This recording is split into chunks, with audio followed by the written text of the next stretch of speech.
Ikaw lamang ay nag-iisa, O God.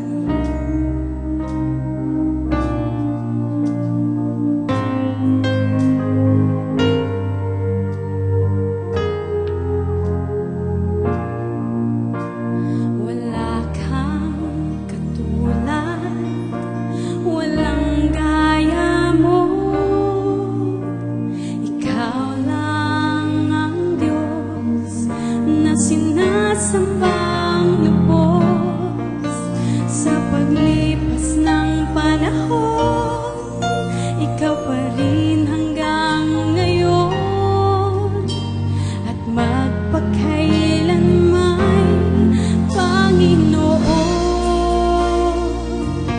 Itataas,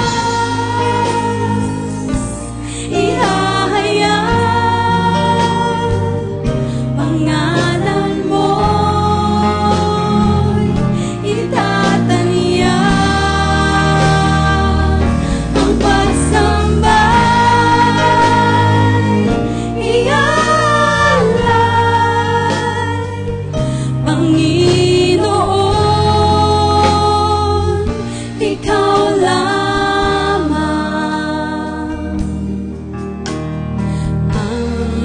salita mo ang kailangan ko.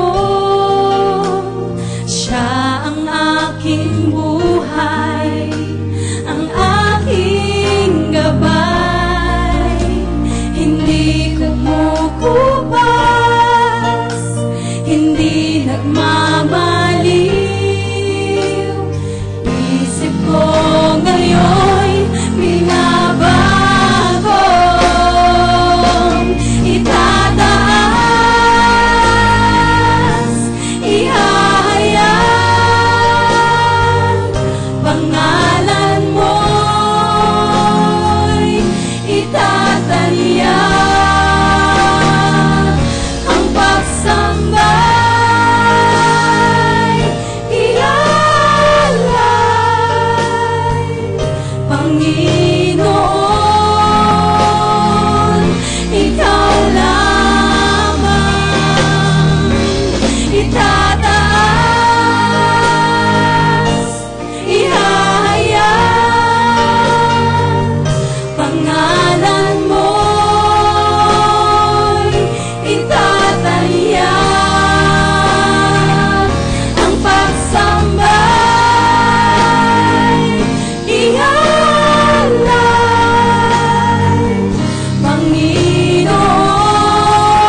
Hallelujah.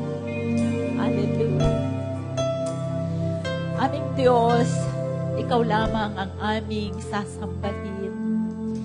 Ikaw lamang ang aming itataas at itatanyag, aming Diyos. Marami pong salamat sa presensya mo, Banal na Espiritu. Alam namin na narito ka at kinakausap mo ang bawat isa na naririto. Salamat po, O Diyos, at nakilala ka namin. Salamat po, Ama, at tinugon mo ang aming mga panalangin. Sa sandaling ito, Panginoon, inialayan ka namin ng pinakamataas na papuri at pagsamba, sapagkat Ikaw ay Diyos na walang katulad sa aming buhay. Marahil para sa iba sa amin, hindi ka namin nararanasan.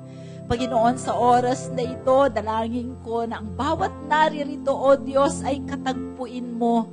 Bigyan mo kami ng karanasan na hindi namin makakalimutan, na ito ay tatatak sa aming puso, na siya, Panginoong Diyos, maglalapit sa amin sa iyo.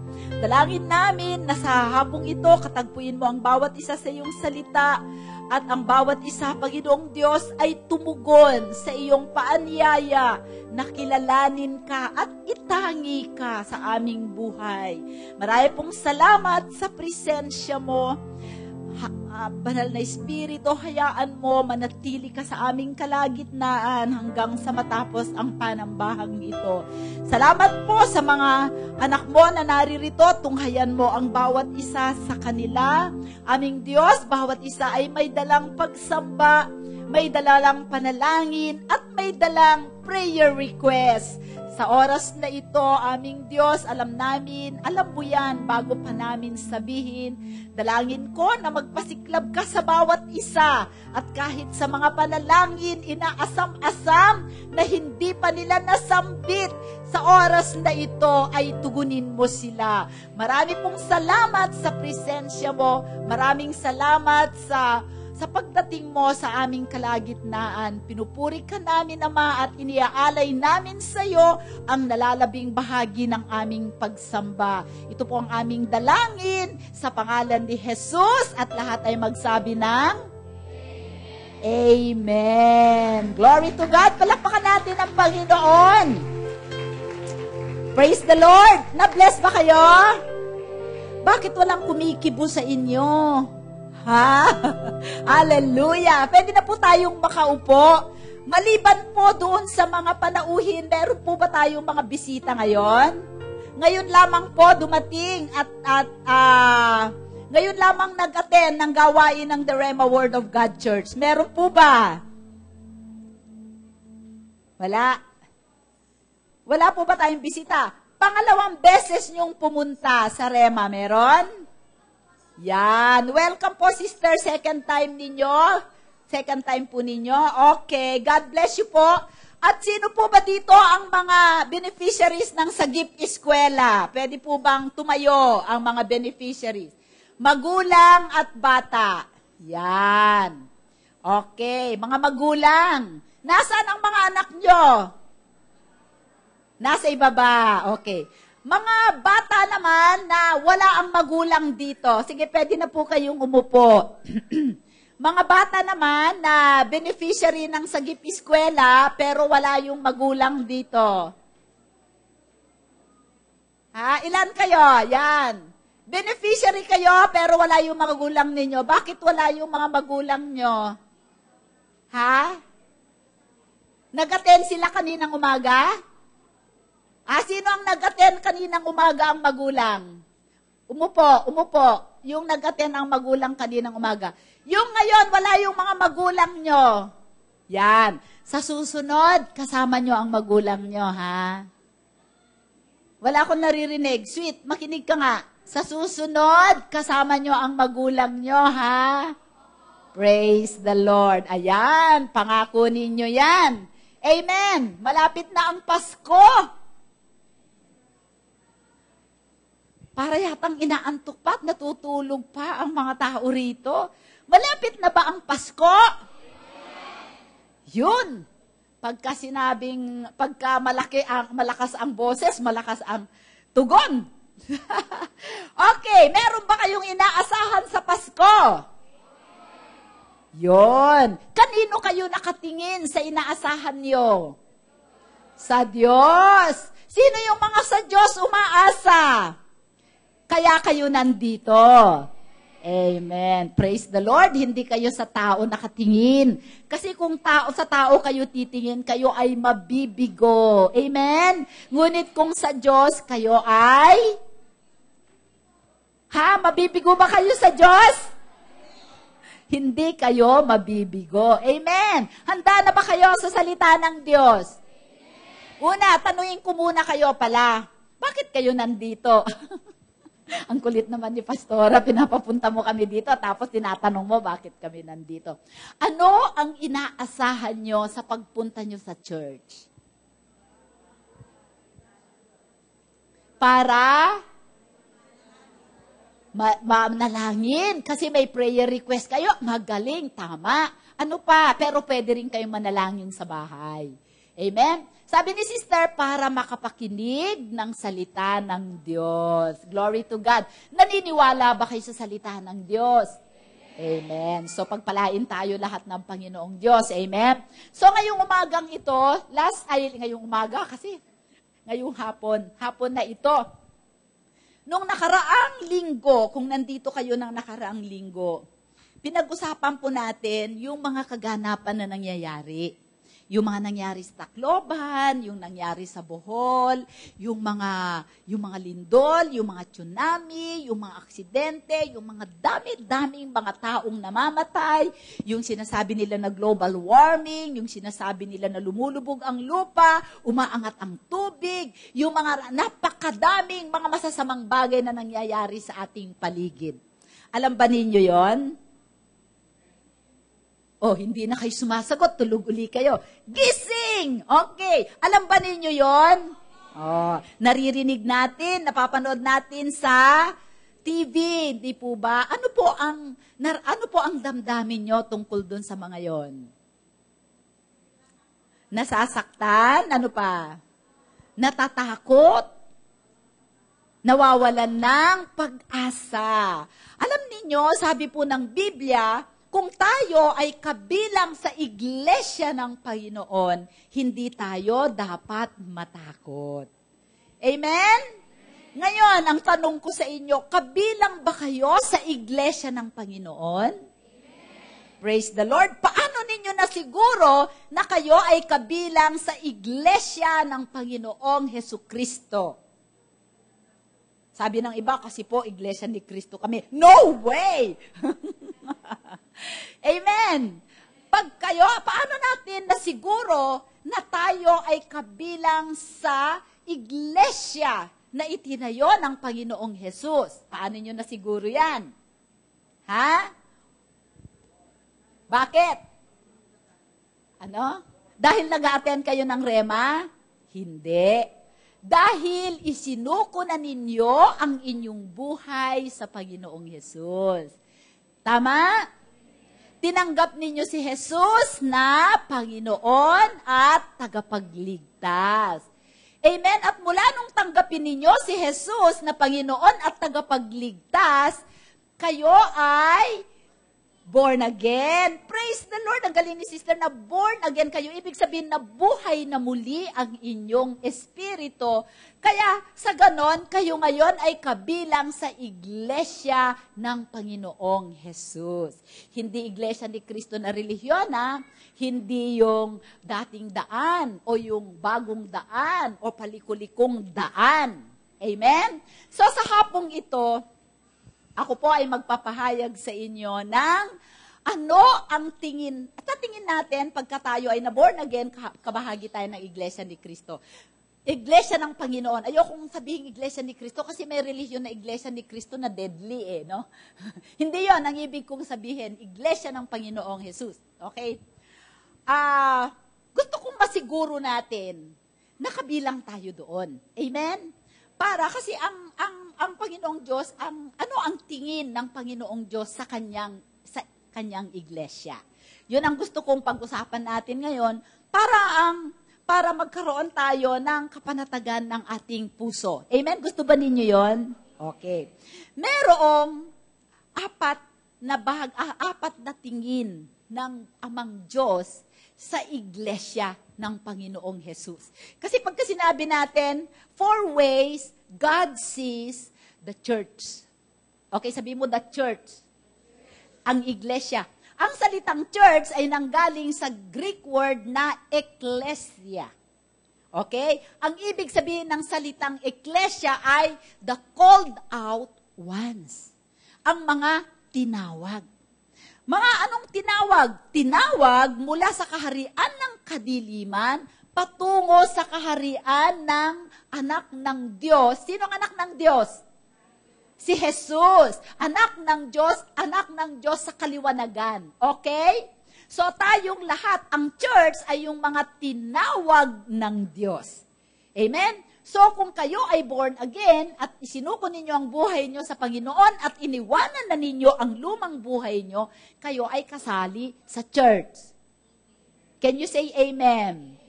Sasagot kayo kung naunawaan ninyo. Alam ba ninyo ang ibig sabihin ng amen? So be it.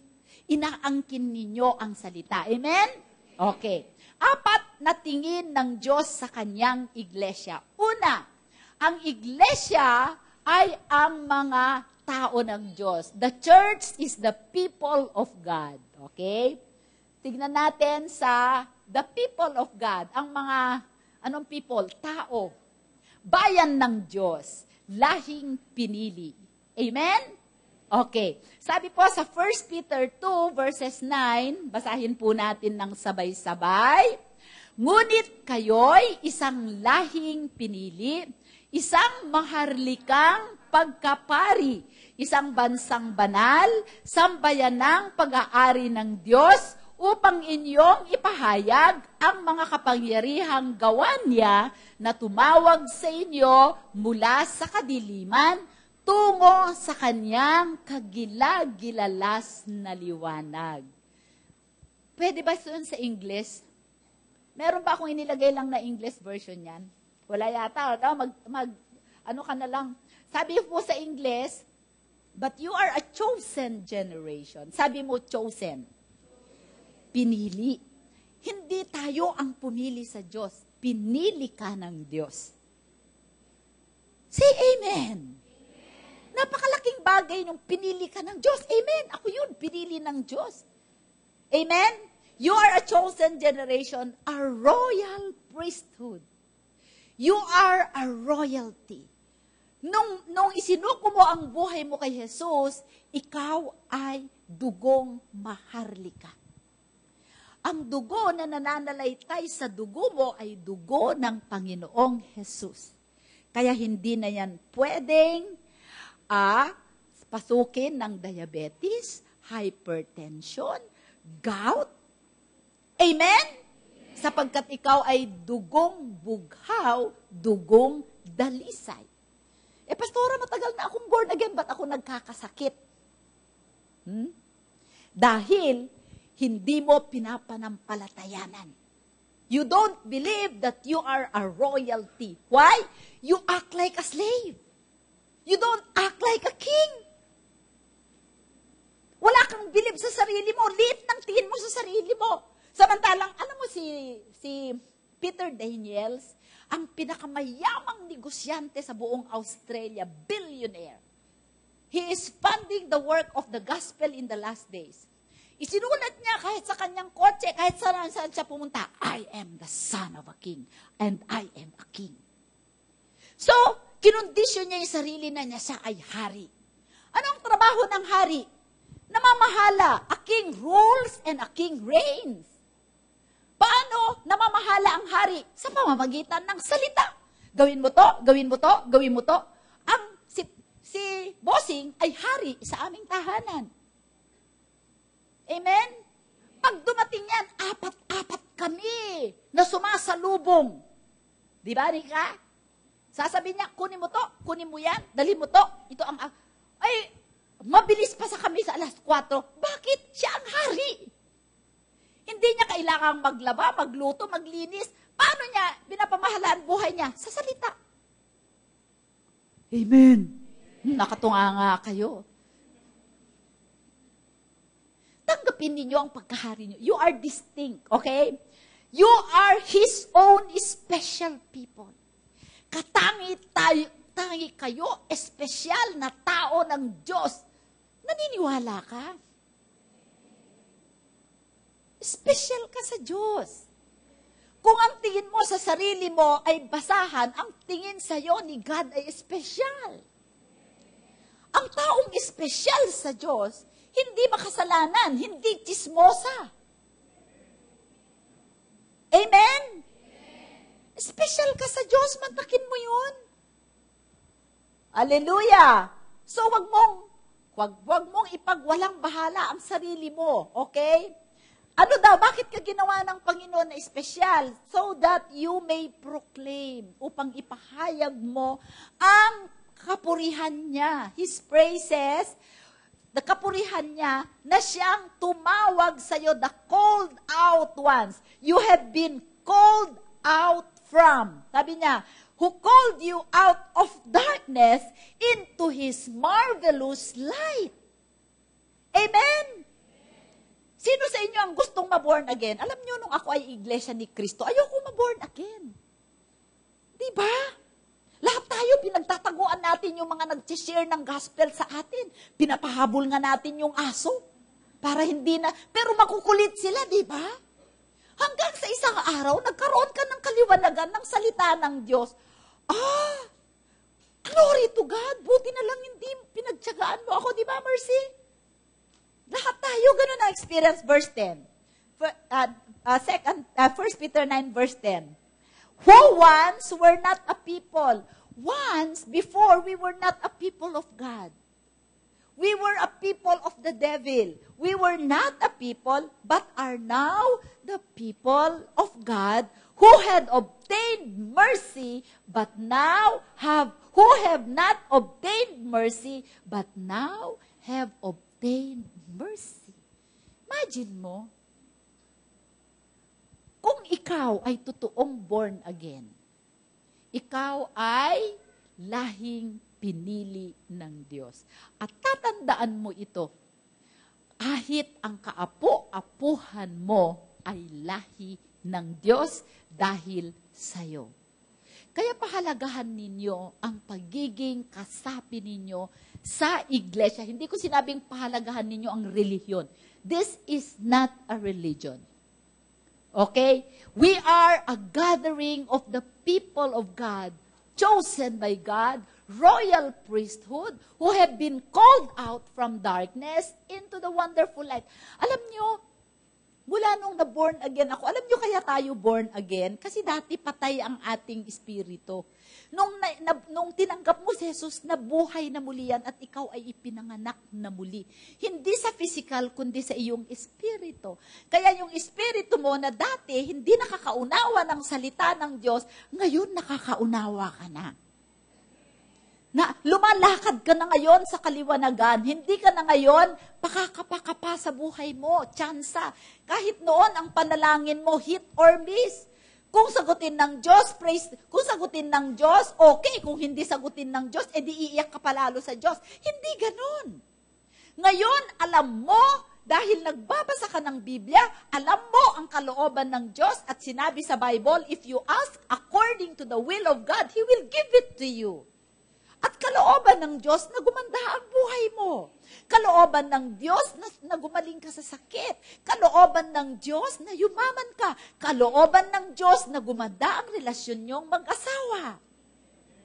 Noon, hindi mo alam kung paano mo gawin yan. Ngayon, kahit na nagkakagulo-gulo ang pamilya mo, alam mo na kalooban ng Diyos ay kapayapaan at pagkakaisa at pag-ibig sa sambahayan. Hindi mo pa nararanasan ngayon, but eventually, kung ikaw ay mananatili sa salita ng Diyos at sa kanyang presensya, isang araw, magbabago ang buhay mo. Amen! Okay, so sabihin mo, the church of God is the people of God. Amen? Distinct. Sabi niya, the word distinct, sabi niya, you are a distinct, unique people. Ano ibig sabihin? Kakaiba ka. Alam niyo kung bakit kakaiba tayo? Alam niyo kung bakit? Because we are a new creature. Sabi sa 2 Corinthians 5:17, if anyone is in Christ, he is a new species. Something that has never existed before. You are distinct, you are separate, you are unique, you belong to the God class. Bakit? You are created in the image and likeness of God. Ikaw ay nilikha sa wangis at kalikasan ng Diyos, kaya kabilang ka sa class ng Diyos. Sino ba dito ang nag-aaral ng science na sabihin ninyo, dito ay Homo sapiens. Ito ay klase ng mga isda, ito ay klase ng mga hayop, ito ay klase ng humans, di ba? You belong to the God class. Hindi kayo naniniwala. Amen! Paano ako belong to the God class? Kasi nga, i-renew mo ang mind mo sa salita. Kahit born again ang espiritu mo, kung hindi mo re-renew ang isip mo kung sino ka sa mata ng Diyos, hindi mo ma-enjoy ang meron ka sa Panginoon. Amen?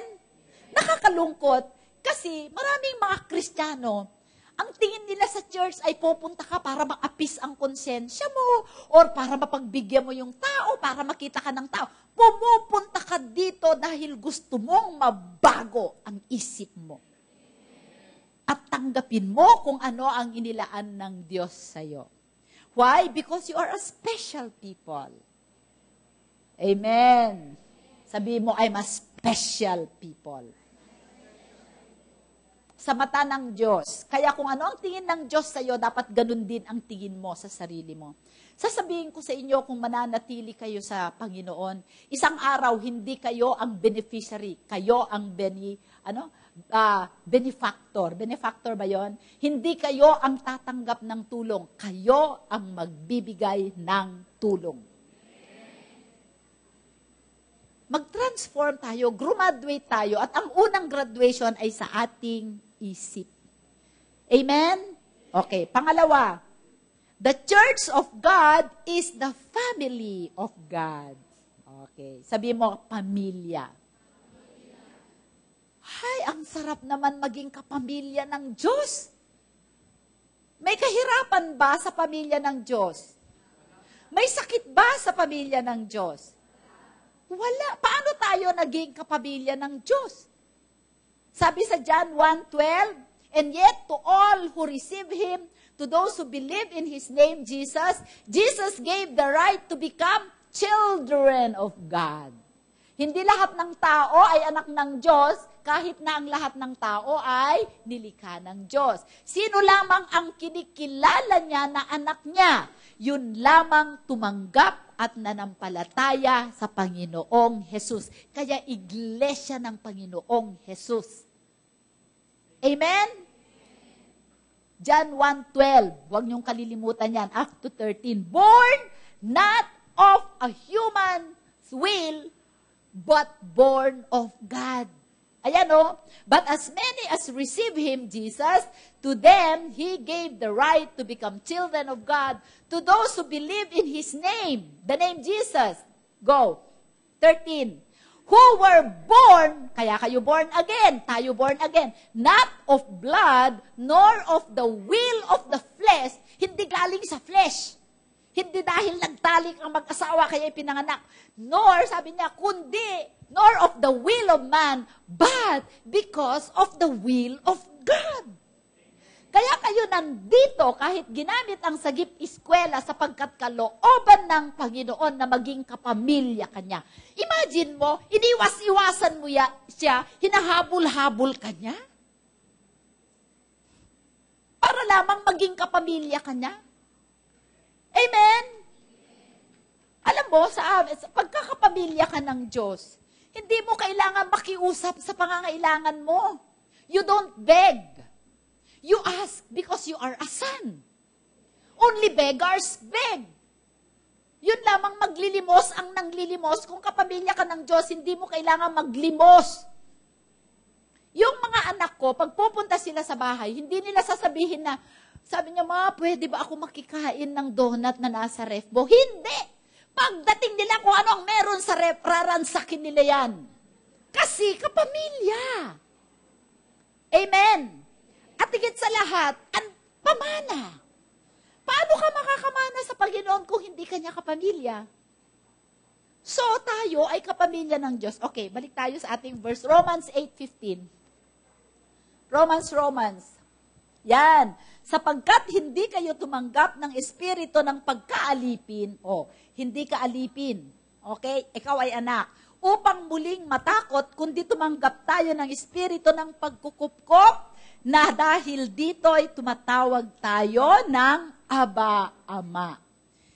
Sa Ingles, the Spirit Himself, for you did not receive the spirit of bondage again to fear, but you received the spirit of adoption.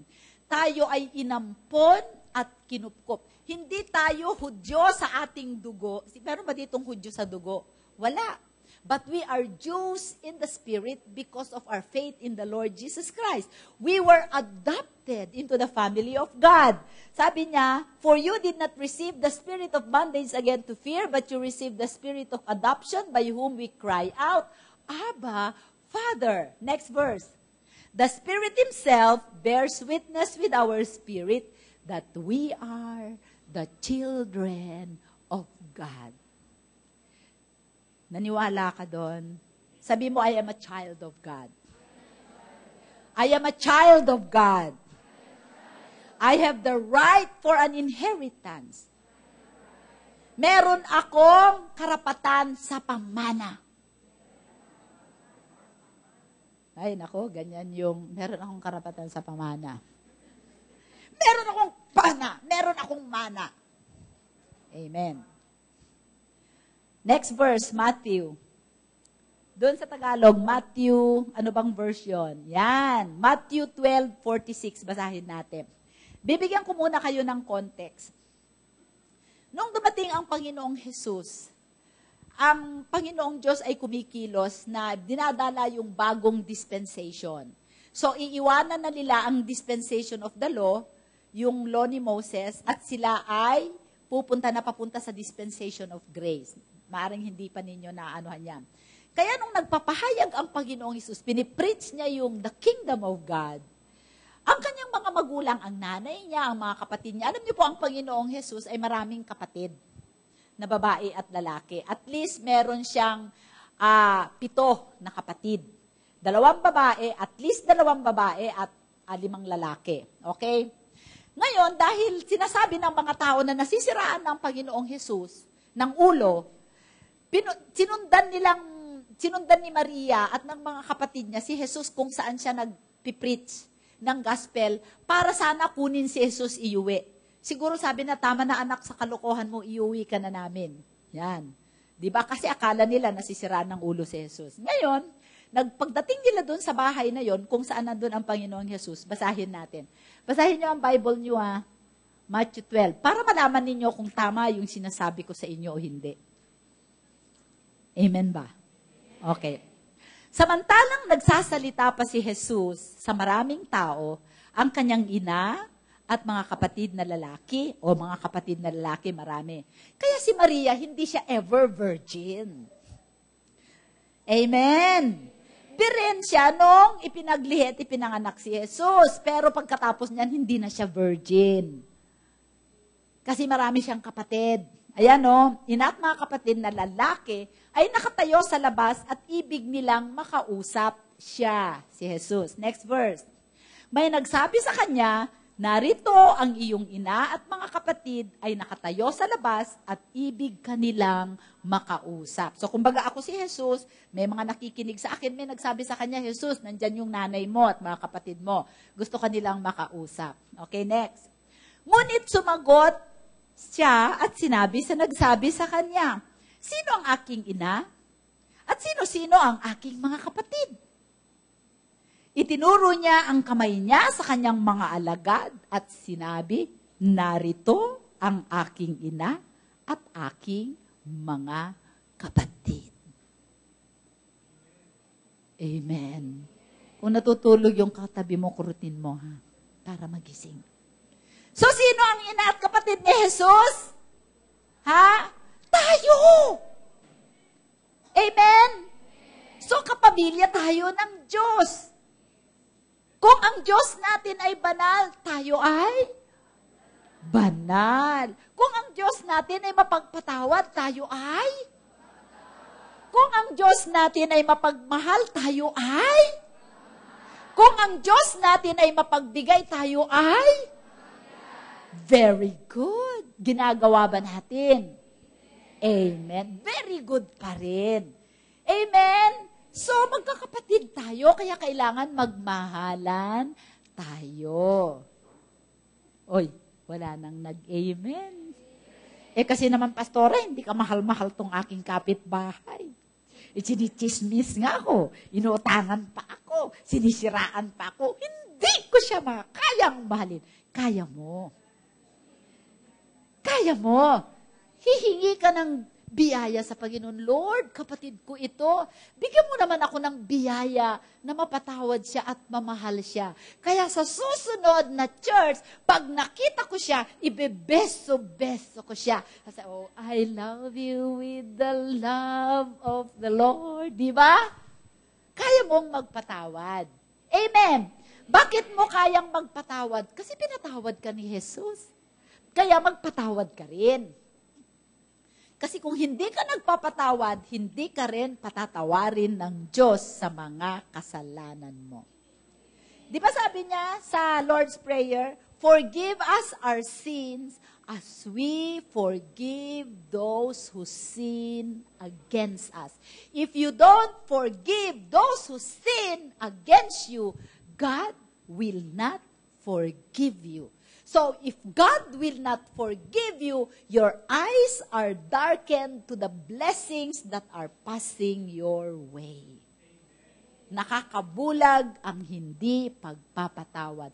Dumadaan na yung napakadaming pagpapala, napakadami ng opportunity. Hindi mo nakikita kasi binubulag ka ng hindi ka nagpapatawad.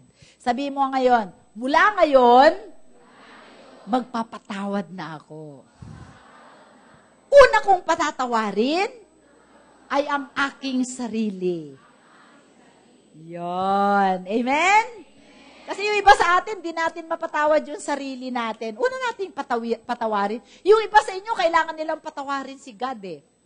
Kasi yung iba, akala ninyo, yung pumatay, yung nawala yung kamag-anak nyo, nawala ng trabaho, akala nyo, si Lord ang may gawa. Hindi.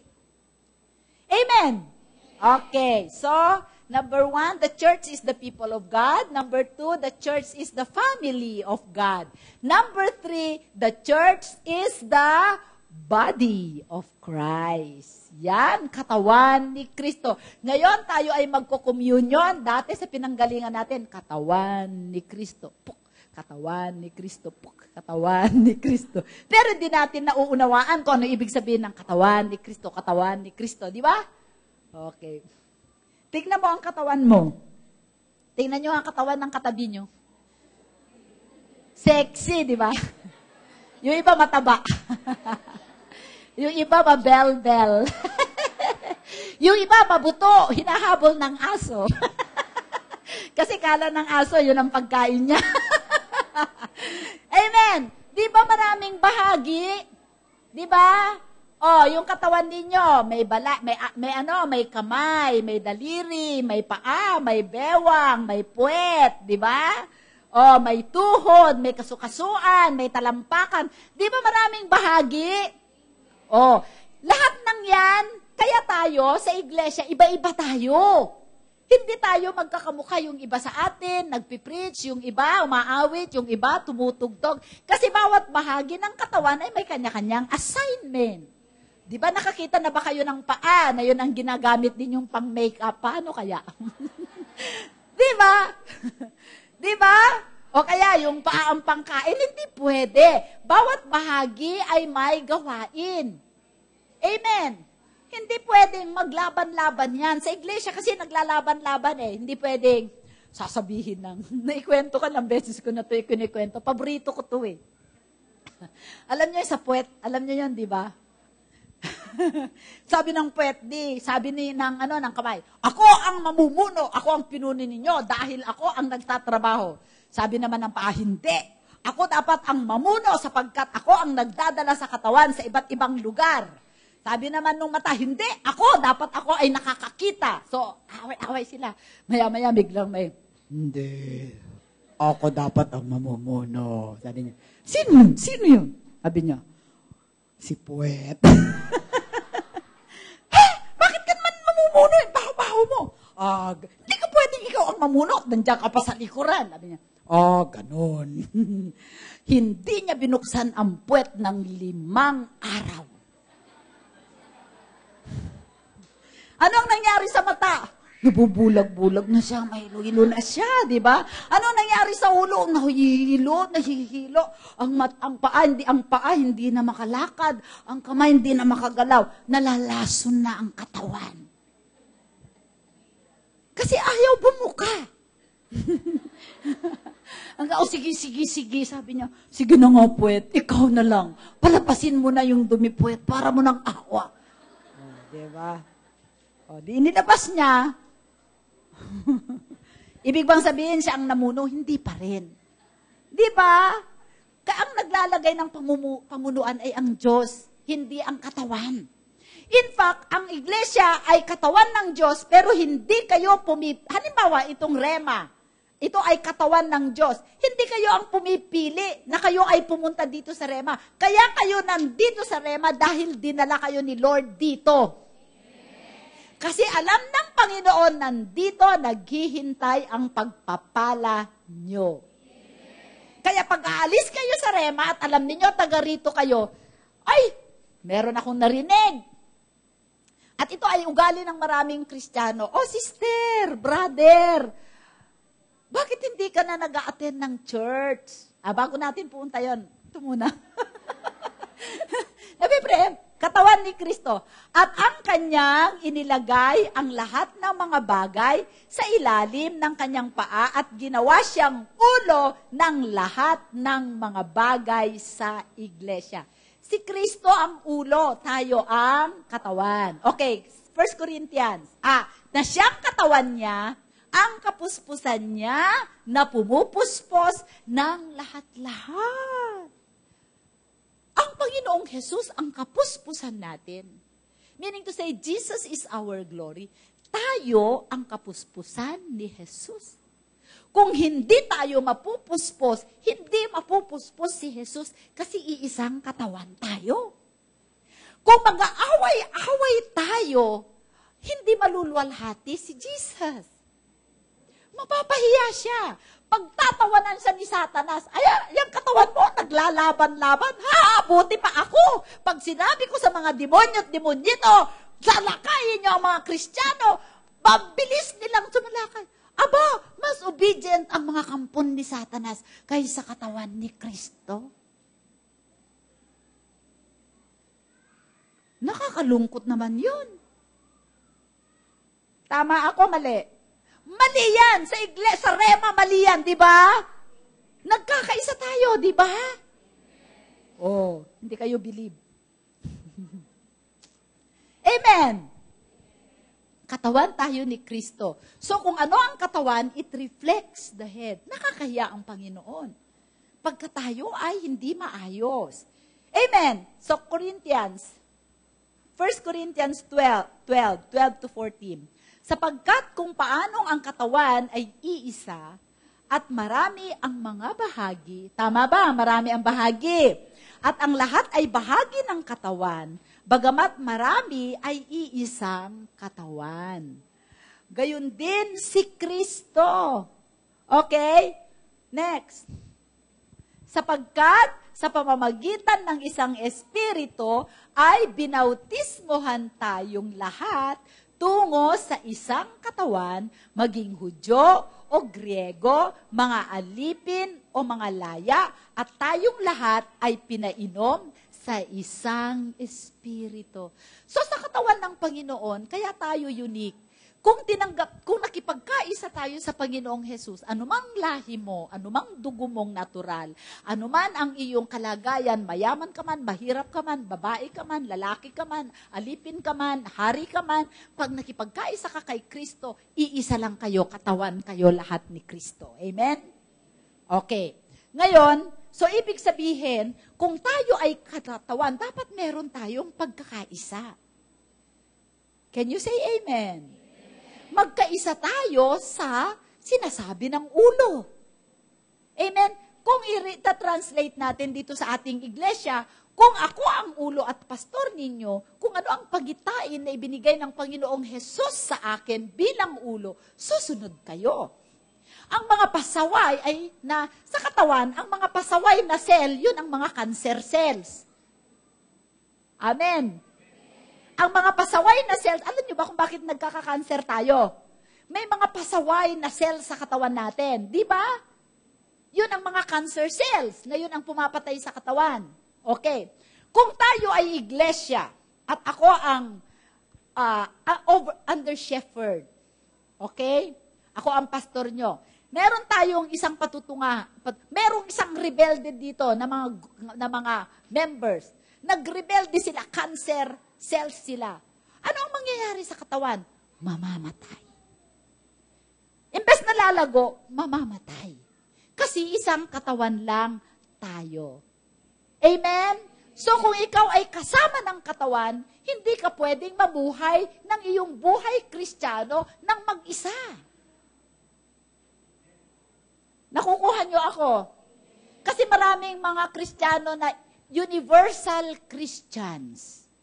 Wala silang local church. Kailangan bahagi ka ng isang local church dahil ang local church ay ang governing unit ng kaharian ng Diyos. Amen? Ang local church, katulad ng Rhema Word of God Church, is part of the governing unit. Parang kumbaga sa kaharian ng Diyos, isang barangay. Nakukuha ninyo ako. Ngayon, kung makipagkaisa kayo sa katawan, anuman pagpapala na nasa ulo ay dadaloy sa inyo. Amen? Hindi nating pwedeng ihiwalay yung ang iglesia ay the people of God, the family of God, and the body of Christ. Magkakasama yun. Hindi ka pwedeng people of God ka lang, hindi ka family. Hindi po pwedeng people and God and family, hindi ka member ng body. Hindi pwede yun. Amen? Kailangan lahat na yun. Amen ba? Ganito, meron tayong mga cases, noon pa, at kahit ngayon, paunti-unti na lang naman. Sister, brother, ba't hindi ka na nag-attend ng church? Nagpa-pray naman ako hindi ka na nakakapakinig ng salita. Nanonood naman ako ng TV. Nakikinig ako sa preaching. Tama ba yon? Mali. Universal church ka. Ibig sabihin, hindi ka nagpapasakop. Kung hindi ka nagpapasakop, cancer cell ka sa katawan ni Kristo. Nakikinig naman ako sa Holy Spirit. Paano mo na lamang nakikinig ka sa Holy Spirit? Bumubulong din naman ang espiritu ng dyablo. Nakakita na ba kayo ng kamay? Naglalakad sa kalye? Kamay lang. Sa kalye, kung kayo ay tinawag na kamay lang ninyo naglalakad.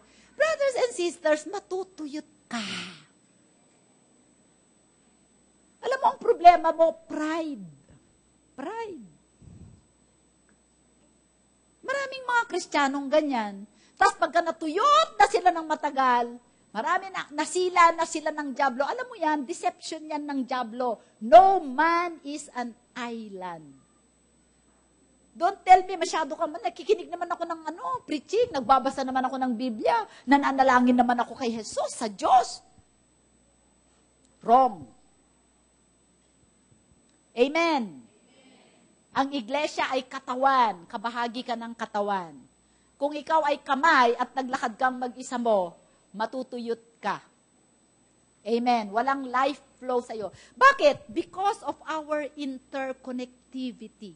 The body is interconnected with ligaments and veins. Once na naputol ang flow sa'yo, di ba sabi sa Corinthians, its members supply to the other members and receive from the other members. God has given us different gifts so that we can minister to one another and exchange of gift. And if you value that gifting, if you use it for the body of Christ, the Lord will expand that gifting. And if you develop excellence in that gifting, it will bring you before kings. And the first king you are going to bring that gift is to the King of Kings and the Lord of Lords. Amen? Maraming mga Kristiyano, hindi nila naunawaan ang interconnectivity ng katawan.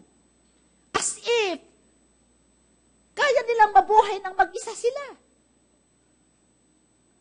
Alam nyo, ang pinakamahalaga kong natutunan sa Rema is the power of submission. Kung nagsasubmit kayo sa authority ng Panginoong Jesus, sasabihin ko sa inyo, sinabi ng Panginoong Jesus, Hebrews 10:25, huwag niyong kaliligtaan ang pagkakatipon ng magkakapatid na katulad ng ginagawa ng iba. Lalo na at marapit-lapit nang dumating ang araw. Amen? Si Pastora nagsesermon, hinuhugasan ko kayo ng salita. Amen? Praise. Kung hindi ko kayo mahal, hindi ko yung sasabihin sa inyo, bahala ka sa buhay mo, bahala ka sa life mo. Hindi naman kita kailangan eh. Pwede ko bang sabihin yon? Hindi. Kasi panawagan ko na pastulan kayo. Kaya ako ay nagiging honest sa inyo. Now, if you don't want to receive, what can I do? As far as my relationship with God is concerned, I've done my job. It's all up to you to respond. Amen. Oy, sabi mo, mahal ako ni Pastora. Glory to God. Okay, so maliwanag yon, katawan tayo ni Kristo. Number 1, we are the people of God because of our distinct nature. Born again creature, unique, chosen, holy, God-class. Lagi nating kinakanta, I know who I am, but do you really know who you are? That the DNA you have now is the DNA of the Lord Jesus Christ. The blood that flows in your vein is the blood of the Lord Jesus Christ. We are called the family of God because this is not a religion. It's all about relationships. Amen. May relasyon tayo sa Ama, may relasyon tayo kay Jesus, may relasyon tayo sa isa't isa, at ang nagbibigkis sa relasyon na yan ay pag-ibig. Amen? That's why we are called family. We are accepted, we are beloved, we are highly blessed. Amen? We have an inheritance. We have a Father, and He loves us. Amen? Pangatlo, we are the body of Christ. We are interrelated, interconnected. We supply one another with the flow of the Spirit, with the life of God that comes from Jesus Christ. Amen. Naiintindihan niyo ba ako? Okay. Pang-apat. Anong oras na? Tama ba yung oras natin? Tama. Pang-apat. Tayo ay babaeng pakakasalan ni Kristo. Sabi sa English, we are the bride of Christ. Sabi mo nga, bride of Christ. Bakit tayo tinawag na bride of Christ? Because of the purity that God wants us to demonstrate. Gusto ng Panginoon na maging dalisay ang ating buhay at para ipamalas niya sa atin na mahal tayo ng ating Panginoong Jesus. At isang araw, pagdating niya, magkakaroon ng wedding feast, wedding celebration between us and Jesus Christ. Amen. At itong mga nangyayari sa ating kapaligiran ay indikasyon na malapit nang kunin tayo ng Panginoon. Kasi tayo ang kanyang bride. Diba? Sino ba dito ang naranasang magpakasal ng may marcha-marcha? Diba? Diba? Meron kayo, pagka kayo ay pakakasalan ng isang lalaki, diba? Napakasaya nyo? Diba? Kasi ngayon, di na uso, nauuna yung...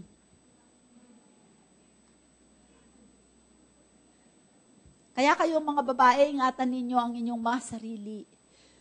Anticipate and look forward for the day na yung pinili ninyong lalaki ay pakakasalan kayo. Now, ang Panginoong Jesus, ang tingin niya sa atin ay kanyang bride. Marahil para sa mga lalaki, nahihirapan kayong makirelate dito sapagkat hindi naman ninyo nasubukang maging bride. At ayaw rin ninyong maging bride. Maraming mga lalaki ngayon, ayaw nilang bridegroom. Gusto nila sila ang bride. Hallelujah. Okay, basahin natin ang mga verses. Revelations, yan ba yung aking kanina? Hindi yan. Mali yata yung nailagay ko. Hosea, muna? Teka mali yung verse 8. Pinalitan ko yan kaninang umaga dahil may nakita akong mas magandang verse. Ayan, Hosea 2:19. At gagawin kitang asawa ko magpakailanman. Wow! Di ba pagka pinakasalan ka ng lalaki, magpakailanman, di ba? Yung mga lalaki, pagka nagpakasal ngayon, next year, divorce na. O hiniwalayan. Di ba? Mga babae ngayon, ayaw na nga ring mag-asawa kasi ang mga lalaki, di mo malaman kung magiging tapat ba sa'yo yan habang buhay. Pero ang Panginoong Jesus, iba, sabi niya, at gagawin kitang asawa ko magpakailanman. Gagawin kitang asawa ko sa katwiran at katarungan. In righteousness and justice. Okay? Sa tapat na pag-ibig at kaawaan. Grabe! Yan ang pangako ni Lord sa atin. Gagawin niya tayong asawa magpakailanman. Amen? Walang divorce, walang separation. Forever! Amen? Ano ang next na verse? Hosea 2:20. Gagawin kitang asawa ko sa katapatan at makikilala mo ang Panginoon. Amen? Para po maunawaan natin, kasi para sa atin, parang ang hirap isipin na, bride of Christ, puro mga lalaki. Hindi naman tayo puro babae. No? O hindi naman tayo puro lalaki. Kaya lang po, inilagay ng Panginoon na bride kasi inahalin tulad niya ang relasyon niya sa atin sa relasyon ng mag-asawang babae at lalaki. Para maunawaan natin kung gaano kasagrado yan. Para maging excited tayo sa pagdating ng Panginoong Jesus. Kailangan maunawaan natin kung ano ang pagpapakasal sa Hudyo. Sa mga Hudyo na ang Panginoong Jesus ay Hudyo, di ba? Tingnan natin ang kanilang practice. Meron silang initial na pagkahalimbawa. Doon sa kanila, pre-arrange. Inia-arrange. Pinagkakasundo ang magpaasawa. Halimbawa noon si Mary at saka si Joseph. Ipinagkakasundo yan ng mga magulang. Okay? At pagka pinagkasundo sila ng mga magulang, kahit halimbawa sila ay 16 years old pa, mga bata pa sila. Okay? Magkakasundo ang mga magulang. Pagka ang tawag po nila doon ay engage, a period of engagement, which is called betrothal. Betrothal. Okay? Engagement. Na, ang nag-engage na lalaki at babae ay hindi pa sila pwedeng magsiping. Okay? Ngunit, sa mata ng tao, sila na ay mag-asawa. Okay, parang si Mary at saka si Joseph noon, engaged pa sila. Pero during the engagement, biglang nilimliman ng banal na espiritu si Mary at nagbuntis siya kay Jesus. At gustong gawin ni Joseph ay hiwalayan si Mary, i-divorce niya. Kasi noon, pagka-engage pa lang kayo, hindi na kayo pwedeng maghiwalay unless kayo ay mag-divorce. At pagka during the engagement period na hindi natin alam, unknown, okay, pagka nakaprepare na sila, kung kailan sasabihin ng dalawa na ready na sila, doon palang magkakaroon ng wedding celebration na talagang magkakaroon ng 7 days na feasting at doon pa lamang magsisiping ang mag-asawa. Pero during the engagement, pag ikaw ay nagtaksil sa babae, yung babae at lalaki ay nagtaksil, ang penalty ay death sentence. Amen? Okay. At during sa engagement period, ay inihahanda nilang dalawa ang kanilang sarili para sa wedding celebration. Amen? Amen? Katulad ngayon sa atin, hindi yan ang kostumbre natin sa mga Pilipino. Pero tayo dito, halimbawa, pagka magpapakasal, ang isang magnobyo, maraming ginagawang preparation ang dalawa. Di ba yung iba, nagpapahaba ng buhok, ay magpapahaba ako ng buhok para sa kasal ko, magandang ayusan. Magre-reduce ako ng konti para maisuot ko yung sexing damit. Di ba? We are so obsessed with a lot of physical and natural preparations. Pati yung mga isusuot ng mga entourage, pati yung mga color, yung mga invitations, yung mga lace, yung mga frills, yung mga ganon. Lalo na ang babae. Tama. Ang mga lalaki, wala silang masyadong pakialam dyan sa preparation. Ang mga babae, excited sila. Sobra ang kanilang sense of anticipation sa kanilang wedding day. Wow, excited ako, malapit na ang wedding day ko, nag-anticipate. Excited sila. Habang palapit ng palapit ang araw na yon, patindi ng patindi ang preparation. Ang mga lalaki, hindi sila concerned doon. Mas excited ang mga lalaki sa honeymoon. Diba? Total, meron na namang date, mag-honeymoon na tayo kaagad. No! Sa Hudyo, papapatay kayo. Pagka ginawa nyo yan, siguro kung ginagawa natin dito sa Pilipinas, marami nang namatay bago ikinasal. Amen? Okay. So, tayo po ay bride of Christ. At tayo, nung tinanggap natin ang Panginoong Jesus, we got engaged.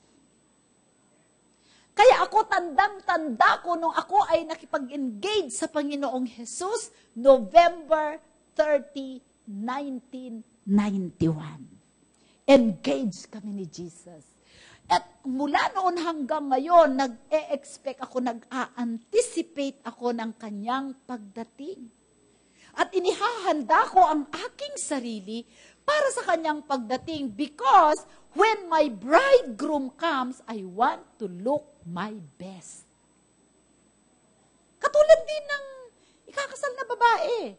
You want to look your best pagka-araw ng kasal mo, pati yung mga hikaw mo, pinoprograma mo lahat, pati, di ba? Okay. Ephesians 5:25 to 27. Basahin natin. Overtime na ba ako? Di pa. Ephesians 5:25. Mga asawang lalaki, mahalin ninyo ang inyong mga asawa. O lalaki, nakikinig kayo? Ang inyong asawa, hindi yung asawa ng iba.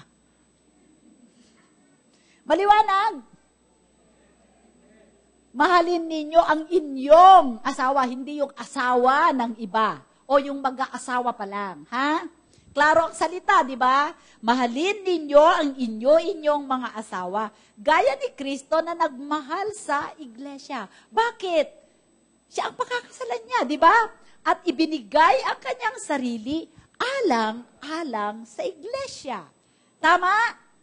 Kaya tayo bahagi ngayon ng iglesia sapagkat si Jesus ay nagbuhos ng dugo at nag-alay ng buhay para sa atin. Nung ang kanyang tagiliran ay, tinusok ng Roman centurion at umagos ang dugo. Ang dugo na umagos na yon ang naglinis ng lahat ng kasalanan natin at ipinanganak ang iglesia. Kung paanong nung pinatulog ng Diyos si Adan at tinanggal ang isa niyang rib, naging si Eva, ganun din naman ang Panginoong Jesus. Nung siya ay magbuhos ng dugo, hinugasan niya tayo at nagkaroon ng iglesia. Clear? Okay. So galing ka sa tagiliran ni Kristo. Okay. upang kanyang pakabanalin siya. Bakit siya nag-alay ng buhay? Para ang iglesia ay maging banal. Amen? Nalilinis sa pamamagitan ng paghuhugas ng tubig sa salita. Para linisin ang iglesia, ano ang inihuhugas ni Jesus sa iglesia? Ano? Ano? Hindi. Diyan sa binasa natin, nilinis tayo ng dugo sa katwiran. Pero anong sinabi diyan? Nililinis niya tayo sa pamamagitan ng, ang ibinuhos niya ay dugo, pero ang kanyang paghuhugas ay ano? Salita. Explain ko sa inyo kung bakit. Ang dugo ni Jesus, nung tanggapin natin si Jesus, makinig kayo mabuti ha, para ma-differentiate natin dun sa daily washing of the word. Kasi ito, ang naghuhugas sa atin ay salita, sa araw-araw. Pero, yung dugo ni Jesus, nung tayo ay halimbawa, November 30, 1991, isinuko ko ang aking buhay sa Panginoong Jesus. Age 34 ako noon. Ngayon ay 60 na ako. Tagal na, no? Okay. Yung bulto-bulto kong kasalanan, mula pagkabata hanggang yung araw ng November 30, 1991, lahat ng kasalanan ko ay hinugasan ni Jesus. Yung kasalanan ko noon, ngayon, at yung magiging kasalanan ko bukas, nilinis ng dugo. Okay? Ngayon, na born again na ako, araw-araw, ako ay nadidefile. Naaanuhan ako ng dumi ng mundo na tinitirhan natin. Amen? Minsan, nakakapag-white lie ka. Tama. Minsan, nakakapag-sinungaling ka, hindi mo sinasadya. Minsan, naiinis ka, nagagalit ka. Minsan, hindi ka nakakapanampalataya. Tama? Those are spots in our daily walk that we need, that Jesus will use the Word to clean us. Klaro? Kaya kailangan natin na sa araw-araw magpalinis ng salita. Okay. Sabi niya, upang kanyang alalahanin ninyo, dalawa ang pinag-uusapan dito, asawang lalaki, nililinis niya ang kanyang asawang babae. Si Jesucristo, nililinis niya ang kanyang bride. Para, isang araw, He will present to Himself a bride, di ba? O sige, upang kanyang maiharap sa kanyang sarili, isang maluwalhating iglesia na walang batik o kulubot o anumang gayong bagay, kundi siya ay maging banal at walang dungis. Kaya kailangan araw-araw tayong malinis para wala tayong batik or spot. Okay. Ano ang spot? Halimbawa, ako ay meron ditong pekas na malaki, yan ay spot. Okay? Kailangan maalis yung spot para ako ay maging glorious church. Tama? Ang spot po ay yung mga kasalanan natin sa labas. Okay? Sa labas, external. Okay. Mga kasalanan natin sa labas, nakikokompromise tayo. O kaya, yung mga spot naman natin ay yung mga dapat kung ikaw ay anak ng Diyos, hindi ka na dapat naghihirap. 20 years ka ng Kristiyano, kung ano ka noong na-born again ka, ganyan pa rin ang klase ng buhay mo. Kung sakitin ka noon, sakitin ka pa rin ngayon. Ispat yan. Kung chismosa ka noon, chismosa ka pa rin ngayon. Diba? Kung sinungaling ka noon, sinungaling ka pa rin ngayon. Ispat yon. So, kailangan natin ang salita ng Diyos para tayo ay linisin. Nakukuha ninyo. So, kailangan natin yung salita. Okay? Yun namang wrinkles, yun yung mga kasalanan natin na nagdudulot ng decay from the inside out. Paano ka nagkakaroon ng decay? Di ba pagka ikaw ay nagdi-decay ka na, nangungulubot ka na. Halimbawa, halimbawa ako, tumatanda na ako, marami na akong, nagdidicay na ang aking physical na ano, dahil tumatanda na ako, nagkaka-wrinkles na ako. Pero, halimbawa, kung ikaw ay nagtatanim ng galit, puot at hinanakit, laging hindi ka nakakapagpatawad, that is a wrinkle. Bakit? Pagka nakita mo yung tao na yon, lalo na kung asawa mo, di lagi kayo nagkikita, o di forever yung wrinkle mo. Di ba?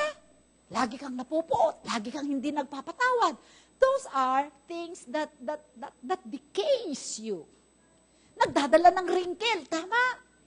So, hindi ka makasmile. Walang glory sa mukha mo, madilim. Amen? Kasi ang anumang bagay na nasa madilim, nabubulok. Tama? Kaya nandun ang mga langaw. Alam niyo maraming mga Kristiyano, kung ilalagay kayo sa labas, ang ia-attract ninyo ay langaw at daga. Bakit? Nabubulok kayo dahil maraming unforgiveness, maraming ano dyan sa puso. Pero yung Kristiyano na malaya sa mga ganyan, hindi nabubulok. Ang gustong datnan ng Panginoon na kanyang bride ay youthful, banal, malinis, mabango, pure. Amen. Yung mga kasalanan ng tatay mo, namatay ng matagal ang tatay mo, hindi mo pa nakakalimutan yung ginawa ng tatay mo. Madidikay ka. Amen.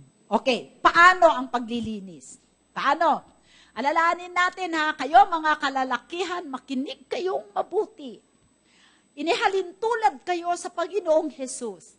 Panginoong Jesus sa iglesia, ikaw lalaki sa iyong asawa. Paano mo lilinisin ang iyong asawa daily by the washing of the word? Halimbawa, si Cheryl ay asawa ko. Sasabihin ko sa kanya, mahal kita, honey. Yan. Ikaw ang the best thing na nangyari sa akin. Mahal ka ng Panginoon. So, lagi kang nagdi-declare ng blessing. Lagi mo siyang ini-encourage. Lagi mo siyang ina-uplift. You are the apple of God's eye. God loves you. You are blessed. You are a blessing to me. I appreciate you. I love you. Ang sarap ng niluto mo kanina. Washing of the word. Amen. Kahit na may pagkukulang, lagi mo siyang sinasabihan. Remember, you wash your wife with what you say. Hindi yung, lagi ka na lang ganyan. Walang kwenta yung niluto mo. Ano ba naman yung ano? Ano ba naman yung... Hindi ganon. Ang ginagawa ng ating ngayon, nililinis tayong lahat ng Panginoong Jesus. Kasi habang nagpipris ako, kaya nga sabi ni Pastor Cesar, every time the pastors preach, they are washing you with the Word of God. Kaya mag-a-attend kayo para nagiging youthful kayo, nagiging glorious kayo, wala kayong blemish. Dahil pagdating ng Panginoong Jesus, ipipresent niya kayo sa kanyang sarili. Nakakita ka na ba ng ikakasal nagmamarcha yung babae, puro kulubot, tapos mabaho? Di mo na pakakasalan, di ba? Praise the Lord. Sasabihin mo, I am the bride of Christ. Alam nyo, mahaba pa ito pero hindi ko na ito pahahabain. Next time na lang yung iba. Para kayo ay babalik uli sa linggo. Ang question, malapit nang dumating ang Panginoong Jesus. Okay? Ano ang ginagawa mo para maihanda mo ang iyong sarili na maging isang babaeng ikakasal na walang bahid, walang batik, at punong-puno ng kalwalhatian? Yan ay sasagutin natin sa Sunday. Amen? Gusto mo ba? Alam niyo po, sa Bible, basahin ninyo the parable of the 10 virgins. Ngayon, assignment ninyo ito para sa Sunday, makinabang kayo. Basahin ninyo from Matthew 24 hanggang sa huli.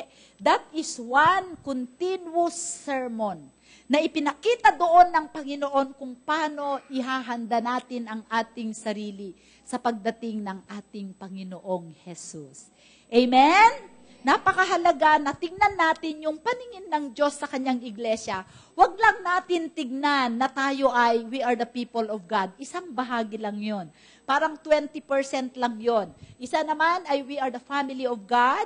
Then next, we are the body of Christ. Then we are the bride of Christ. Kailangan ang lahat na ito ay sama-sama, pinagsasama-sama natin na sa lahat ng panahon, alam natin na tayo ay hindi maiiwanan, kundi tayo ay kukunin ng ating Panginoon Jesus. Alam ninyo, maraming maiiwan. But praise the Lord, if you will prepare yourself, kasama ka, nadadali ng ating Panginoong Jesus. Amen! So, tayo po ay manalangin. Napagpala ba kayo ngayon? Tayo po ay tumayo, manalangin po tayo, tayo po ay magko-communion. Hallelujah! Salamat, O Diyos, sa iyong mga salita. Lord, sa oras na ito, itinataas